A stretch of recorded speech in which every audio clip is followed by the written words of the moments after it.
Hi everyone. So this is just a little tutorial if you don't currently have the Bitmoji extension that you see up here in the upper right hand corner on your Chrome browser.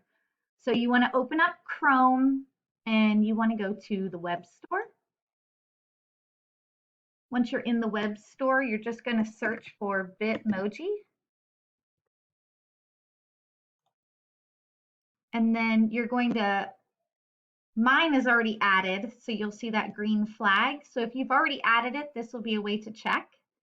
If you have not added it, you're going to click a button that will show up here that says Add to Chrome, like this one. And then once it's added, it will pop up here.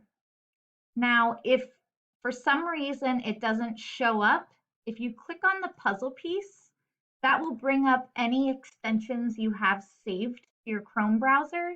And if you click the little push pin, that will pin it up here. So that's how you get the Bitmoji icon.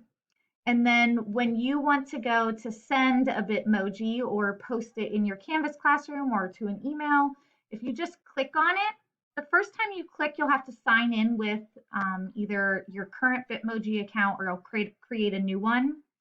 And then you can search all types of Bitmojis. And it's as simple as right-clicking on the one you want, copying it, opening up your email, and just clicking paste. And then you can email it off to whoever you'd like to send it to. So I hope that helps.